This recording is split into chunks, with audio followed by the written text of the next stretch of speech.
I've heard this said a lot of times, and I want to address it, and I want to dive into it right now. And it is officially what the H? Say wham. Oh, there we go. What the?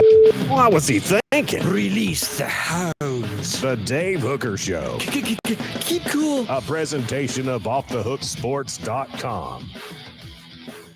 What the H? Brought to you by Rick Terry Jewelry Design. They want to be your jeweler. Look for affordable game day jewelry. How about the Fire Opals?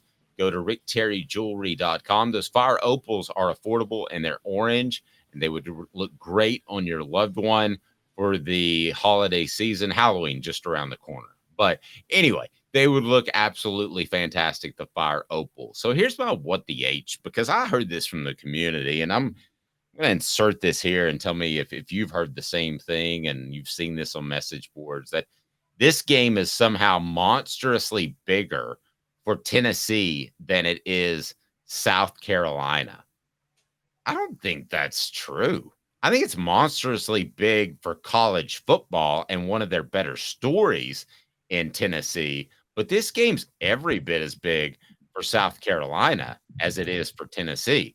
Tell me I'm wrong, because Caleb, I just think that South Carolina still, despite what they have done, I am telling you that I believe firmly that this Tennessee football team and this South Carolina football team, with a win, they have a different type of season. With South Carolina, it might be from a good season to a New Year's Day Bowl. With Tennessee, it could even be potentially from a New Year's Day Bowl to being in the college football playoff conversation. But for different reasons, I think it's every bit as big for South Carolina as it is for Tennessee. It is. And this game, and Tennessee fan, like, this is South Carolina has Tennessee's almost been a measuring stick for them for the past 10, 12, 13, 14 years. And Tennessee fans don't want to admit this because they like to think they have bigger fish to fry in Florida, Georgia, and Alabama. But South Carolina has been the bellwether game for Tennessee the past 15 years, Dave. And it's really not even close. That is the bellwether game for Tennessee. And it's honestly the bellwether game for South Carolina. And you don't want to admit that, but the programs are roughly on the same level at this point. And so... And you mentioned before how big this is for recruiting. Well, if it's big in recruiting, it's as big for South Carolina as it is for Tennessee. Yeah, and also with Clemson fading, guess what? Tennessee can't just... We talk about Tennessee cashing in. Well, South Carolina can cash in on that too. And if South Carolina ices out Tennessee, guess who has their pick of the litter in the state of South Carolina? Which, Dave, as you know, has great football. True. SC Scout Guy pointed out Tennessee is only 11-9 against South Carolina in the last 20 years. That's a team they used to dominate. That's a pretty stunning stat. And you go back into the day when the 98 team, by the way, you can order the Celebrate 98 book autographed by me. And all you have to do is click right below, place your order, hardcover, soft cover, and already gotten some great reviews, and I'm blessed. And thank you so much. But let's remember that Celebrate 98 team had a guy named Jim Donnan, who was not a great coach at South Carolina. Had a guy at times, he was at Georgia. At Georgia, excuse me. Had a guy named Brad Scott at South Carolina. Did have a guy named Steve Spurrier, and that's what it was. Had a bunch of Mikes at Alabama. And really, their schedule was significantly easier. And that is why Jerry DiNardo at LSU, which allowed them to go to LSU. Jerry DiNardo at LSU. That's a great one. Tennessee hasn't had great success recruiting there. But if you look at the states that they recruited in particular, Georgia with Donnan and South Carolina with Brad Scott, they're going to out-recruit them. And they were going to out-recruit a 89-year-old Lou Holtz at the time, too. Jesse, adding on to that thought, says that Heupel has about a dozen top prospects in Knoxville this weekend, and some are hard South Carolina leans, pushing all his chips into one pile. And I agree with that. Heupel's done it before, probably burned him with a guy named Mazeo Bennett last year. Well, yeah. Well, Mazzeo committed after the Alabama game. It was just losing to South Carolina did it in for Tennessee, which I kind of wanted to get to this because 2012 to 2018, every Tennessee South Carolina game was decided by one score, every single one. And I think it was like within 4 points every single game from 2012 to 2018 during that time. Guys, there have been 3. Last year was the 3rd major upset that derailed one of the team's seasons. We know South Carolina beating Tennessee last year, what that did to Tennessee. Well, 10 years ago, Dave, it's funny. You compare Shane Beamer to Butch Jones and you compare Josh Heupel to Steve Spurrier. You've said Shane Beamer is the new Butch Jones and Josh Heupel is the new Steve Spurrier, right? I've said that. Well, 10 years ago, the greatest team in South Carolina history, led by Steve Spurrier, went 11-2. One of their losses was to Tennessee's first team under Butch Jones, which went 5-7. By the way, if South Carolina wins that game, they go play for the SEC title. And I'm just going to say it up front. They might beat Auburn because Auburn was the luckiest team in the history of college football that year. And they were not that good. They were lucky to get to the national title game. South Carolina could have beaten Auburn, and they might have played for the national title that year. But Tennessee upset them with Butch Jones.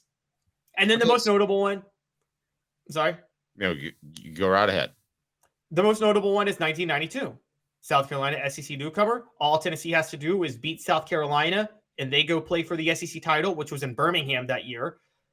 They lose to a not very good South Carolina team its first year in the SEC, and Tannehill, I guess is how you pronounce his name at the time, 24-23. That didn't just cost Tennessee the East. It cost Johnny Majors his job. So totally altered the future of Tennessee football. Yeah, and you wrote about some of the big games in this series. And I can tell you from being in school and knowing the players, there's nobody they hated more than Tannehill.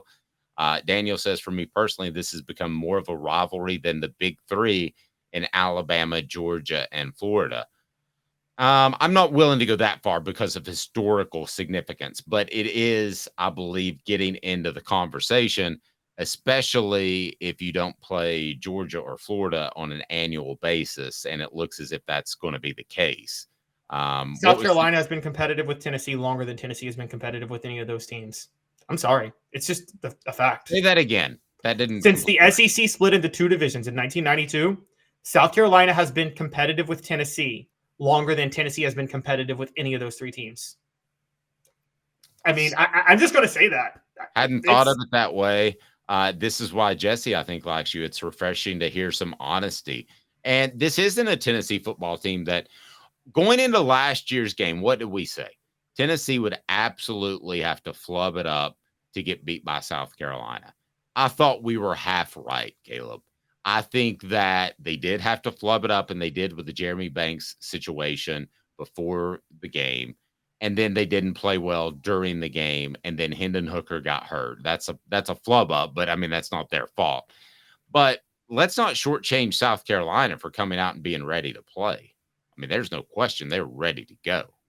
Yeah, they, as Shea Beaver acknowledged, they simplified things for Spencer Rattler. They turned him loose. They unleashed him, and he went off. And honestly, since that game, Spencer Rattler hasn't played a bad game since that Tennessee game.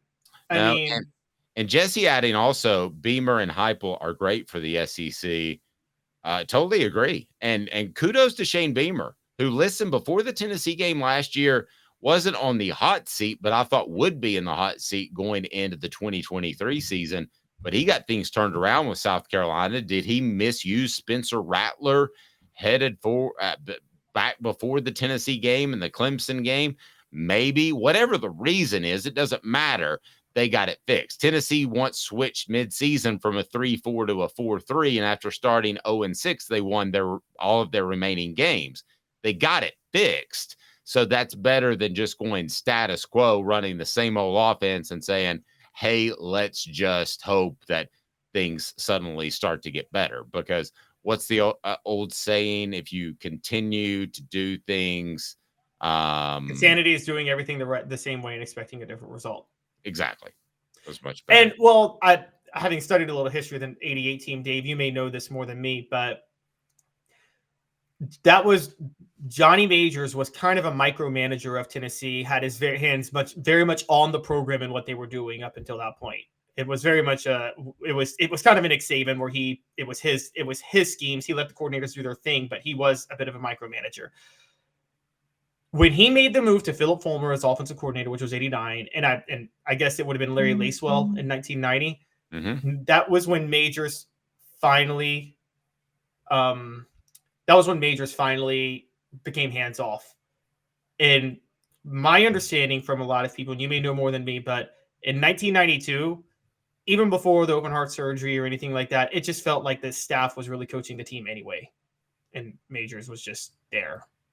And Yep. I think that's why it was easier to make the move.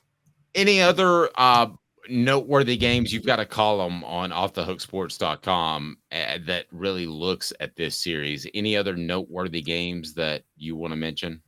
Yeah, sure. Two. 2014, Josh Dobbs breakout game. Tennessee was down 45-31 with 3 minutes left, and they scored 2 touchdowns in 3 minutes. Win in overtime. Dobbs has 5 total touchdowns, over 400 total yards. Spurrier in his post-game press conference gives a quick statement, and he's like, "And that's it. I don't think I need to answer any questions," and walks out. He was so mad. No. 2016. That began the dumpster fire of Butch Jones' career. Tennessee starts out 5-0. They lose 2 straight, but they were expected to lose those 2. They're still favored to win the East, and they do win the East if they win out. But they get shocked by South Carolina because Josh Dobbs, the aerospace engineer, had a midterm that week and wasn't able to prepare for the South Carolina game and did not play well. They play horribly.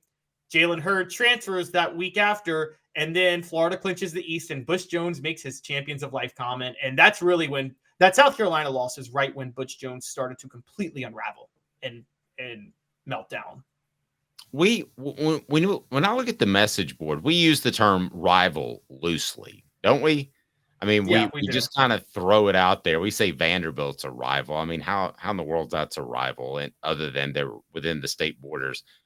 Jesse says Tennessee, Georgia, and Clemson are the biggest rivals for South Carolina, in my opinion, due to recruiting. South Carolina is pushing a boulder uphill when it comes to recruiting. These games are huge. And then from SC Scout Guy, Georgia and Clemson are actual rivals. I don't consider Tennessee a rival because we never really played them much before we joined the SEC. That's true. But here's the thing to remember. Tennessee has always been one of those schools that has multiple rivals. If you're over 70, it's Vanderbilt. If you're 55 to 60, it's Alabama. If you're 40 to 55, it's Florida. Maybe for this generation, if something crazy happens, it might be South Carolina. Who are the 3 permanent opponents that Tennessee's reportedly going to play if they go that direction? My understanding is they're going to do South Carolina, Georgia. I mean, not Georgia. South Carolina, Alabama, and Vanderbilt. So I think South Carolina is going to be on that list. Well, I will go ahead and tell you then South Carolina will be on that list. That will be a rivalry. You have some neat stories with the black jerseys and all that sort of thing. I mean, to me, it's not Bama, Florida, or even Georgia. But 10 years from now, Caleb, when we're having this conversation, I think it very well could be one of Tennessee's top rivals. And again, I go back to recruiting.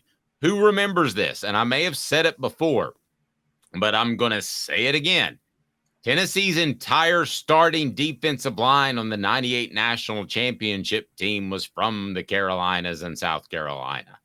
Tennessee has had Montario Hardesty was Albert Hainsworth left the field, giving the South Carolina student section the 1 finger salute as Tennessee athletic director Bud Ford was trying to pull him off the field. So if it's not a rivalry, it's pretty darn close, but maybe that's just the SEC as a whole.